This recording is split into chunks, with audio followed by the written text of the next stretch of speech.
Estamos de regreso, muchas gracias por continuar con nosotros. Quiero leer Mateo 5:17. No penséis que he venido para abrogar la ley o los profetas. No he venido para abrogar, sino para cumplir. Porque de cierto os digo que hasta que pasen el cielo y la tierra, ni una jota ni una tilde pasará de la ley, hasta que todo se haya cumplido. De manera que cualquiera que quebrante uno de estos mandamientos muy pequeño y así enseña a los hombres, muy pequeño será llamado en el reino de los cielos. Mas cualquiera que lo haga y lo enseñe, este será llamado grande en el reino de los cielos. Porque os digo que si vuestra justicia no fuere mayor que la de los escribas y fariseos, no entraréis en el reino de los cielos. En el tiempo de Jesús había un sinnúmero de cosas que le cuestionaban o que le criticaban. Y los fariseos siempre estaban buscando la mejor oportunidad para tratar de acusarlo o de ponerlo en una posición donde él se viera mal. Y eso los habilitara a ellos para poderlo apresar, sacarlo y de alguna forma desaparecerlo de lo que ellos tenían. Sin embargo, Jesús cuando está en el Sermón del Monte, nosotros sabemos que está la multitud y dentro de esa multitud estaban los fariseos, estaban también los escribas. Estaban ahí pendientes tratando de encontrar alguna situación o argumento para venir en contra de Jesús. Y luego que él comienza a hablar de la bienaventuranza, él hace un énfasis con este tema de la ley, porque esa era una de las cosas, pudiéramos decirle, más candentes, ese tema sobre la ley. Si el Hijo de Dios venía a abrogar, venía a cambiar, venía a hacer algo diferente. Pero aquí es donde él entra y de forma contundente él dice, no, yo no he venido a abrogar la ley, sino todo lo contrario, he venido para que se cumpla. Entonces es ahí donde nosotros necesitamos profundizar un poco a qué se estaba refiriendo Jesús. Porque si bien es cierto, nosotros entendemos que a través de Jesús hay un nuevo pacto. Pero ¿a qué se está haciendo referencia, Pastor Ronaldo? Bueno, quiero retomar la escritura que leyó Pastor Johnson y dice en el versículo 17, no he venido para abrogar la ley o los profetas, vine para cumplirla. Ya desde ese punto Jesucristo está haciendo un énfasis. La ley no fue dada por un hombre, la ley fue dada por Dios. En el Sinaí, primeramente a Moisés y después Moisés transmitió al pueblo, si no me equivoco, más de 613 mandamientos que el pueblo debía de cumplir. Ahora, si nosotros entendemos la ley como Dios cuidando al pueblo, diciéndole, ustedes vienen de un sistema en Egipto donde ustedes no tenían ley. Hacían lo que querían o hacían lo que los egipcios le imponían. Y vemos a un Dios cuidando al pueblo y diciéndole, ahora yo quiero que ustedes se manejen de esta manera. Y comienza a dar una serie de leyes, rituales, leyes incluso fitosanitarias, leyes acerca de cómo cuidar el cuerpo, de cómo tener relaciones entre vecinos. Es porque Dios quería cuidarlo. Y nunca fue el propósito de Dios que estas leyes esclavizaran al pueblo, sino que ellos entendieran la ley. Las leyes son importantes, porque si nosotros no tenemos leyes, nos volvemos personas que no tenemos un parámetro en donde movernos. Supongamos una familia, un hogar, un padre de familia que no pone leyes o establece cómo se van a comportar, entonces de repente nos vemos un sistema caótico donde los hijos hacen lo que quieren. Por ejemplo, los padres tienen que ponerle leyes a sus hijos en cuanto a la hora de llegada a la casa. Porque si no queda claro de que hay una hora en la que se deben de ir a dormir por causa de los estudios, por causa de la universidad, y una hora en que en el hogar se tienen que acostar, entonces imagínese un hijo llegando a las 2 de la mañana. Y el hijo puede decir, no, pero yo tengo derecho de llegar a esa hora. Pero los padres, por causa que los están cuidando, saben que a altas horas de la noche es peligroso andar en la calle, qué beneficio hay de andar en la madrugada. Entonces ellos dicen, hay una hora de llegada en la casa. Entonces, de esa manera los padres están estableciendo, aunque no lo digamos de esa manera, una ley. Y la ley es, hay una hora en que se cierran las puertas, se apagan las luces y todos vamos a descansar porque mañana hay que trabajar, mañana hay que estudiar. Entonces, de esa manera nosotros vemos las leyes como un marco de referencia en donde las leyes nos ayudan y nos guardan. Y eso fue lo que Dios quiso hacer con el pueblo. Entonces Jesucristo en ese marco dice, yo no he venido a quebrantar lo que mi Padre les dijo. Todo lo que mi Padre les dijo es bueno. O sea, era para que ustedes se guardaran y se cuidaran. Lo que he venido es a cumplir primeramente la ley Y después, en el cumplimiento de esa ley, nosotros nos damos cuenta de que Jesucristo vino a hacer algo más con esa ley, es cumplir la ley para con el Padre, para traer libertad, salvación y vida eterna a nosotros. Pero entonces la ley, ¿qué vino a hacer en el momento que el Señor se la da a Moisés y Moisés se la entrega al pueblo? ¿Cuál era el propósito que tenía la ley en ese momento? Pablo más adelante aclara de que la ley era un ayo. Y un ayo es una persona que era un siervo, que llevaba a un niño y lo tomaba de la mano y lo llevaba hasta la escuela. Se aseguraba que el niño llegara bien, que recibiera lo que tenía que recibir ahí y después lo regresaba de nuevo al hogar.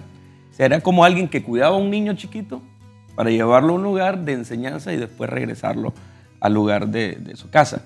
Entonces, el apóstol Pablo aclara más adelante que la ley venía a hacer eso. Era un ayo para nosotros, un maestro, un siervo que nos llevaba hacia Cristo. Y eso fue lo que hizo Jesucristo después. Jesús dice, ustedes escudriñan la Escritura porque a ustedes les parece que en ella hay vida eterna, pero ellas son las que hablan de mí. O sea que toda la ley tenía como fin llevar hasta Cristo y reconocer de que por más que nos esforzaran no íbamos a poder cumplir toda la ley. Entonces, de alguna manera, pastor, la ley, antes de la ley, todos hacían lo que consideraban que era lo correcto, lo mejor. Y yo no sé si usted ha tenido la oportunidad de estar en un grupo pequeño, 10 personas, y de pronto usted dice, bueno, necesitamos tomar una decisión entre todos de algo que necesitamos hacer, y cada persona le da un punto de vista. Y es un punto de vista donde se posicionan fuerte y dicen, y esto es lo que tenemos que hacer. Yo tengo la razón, dice esa persona. Pero tiene a 10. Y entonces eso se vuelve un caos. Se vuelve difícil, es un ambiente pesado porque no se puede tomar una decisión, es complicado, más bien se genera estrés entre ellos, fricciones entre ellos, algunos se molestan, algunos se van. Entonces la pregunta es, ¿cómo nosotros podemos hacer para poder tener un lineamiento donde nosotros vamos a recurrir? Entonces de alguna manera, un grupo pequeño de 10, ahora imagínense uno de miles. Entonces lo que pasaba, hasta donde yo manejo, es que cada quien hacía lo que consideraba correcto, ¿verdad?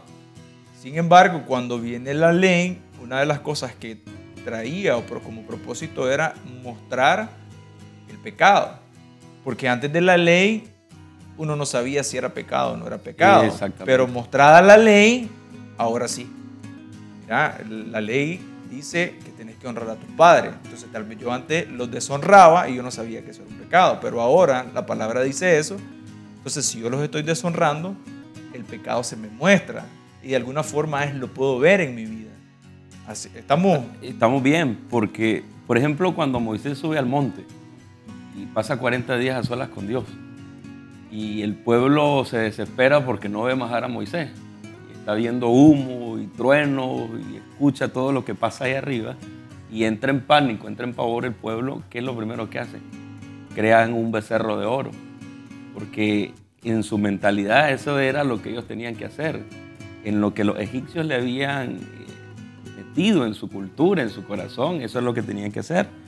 Ahora, más adelante Dios dice, no te harás dioses ajenos delante de mí, no te harás figura ni de lo que está en el cielo, ni en la tierra, ni debajo de la tierra, no lo honrarás, no te inclinarás ante ellos. Entonces lo que usted está diciendo es muy cierto, porque Dios le está diciendo, esto no es correcto. No es correcto por estas razones. Yo soy el único Dios, todo lo que ustedes adoren fuera de mí es mentira, es un engaño y no le va a traer ningún bien a ustedes. Entonces la ley viene a definir lo que está bueno y lo que está malo. Pero como usted dice, antes de definir una ley, las personas creen que están bien. Las personas creen que están correctos. Y fíjese que algo similar pasó con nosotros. Yo recuerdo que antes de venir a Cristo, antes de recibir a Cristo en mi corazón, yo hacía un montón de cosas y siempre las justificaba. Yo decía que yo estaba bien. Incluso en ese entonces yo ya estaba casado, involucré a mi esposa en algunas cosas y nosotros creíamos que estábamos bien. Y hoy yo sé que estábamos mal. Hoy yo sé porque tengo un parámetro, la palabra de Dios. Y la palabra de Dios habla de cuidar la casa, cuidar el lugar, cuidarnos nosotros, cuidar nuestro cuerpo. Y quiero poner un ejemplo aterrizado. Antes de venir a los caminos del Señor, yo pensaba que tomar alcohol y emborracharse no era nada malo. Sino que yo decía, bueno, es parte del relax, del día a día, de la semana. Uno trabaja de lunes a sábado, es bueno el sábado desestresarse un poquito. Esa era la mentalidad. Pero ahora yo entiendo que el alcohol, uno, me estaba dañando mi cuerpo. Eso tiene tarde o temprano una afectación fuerte en el hígado. Puede causar un problema en el hígado a tal punto de llevarlo que sea una cirrosis. Dos, afectan mis relaciones.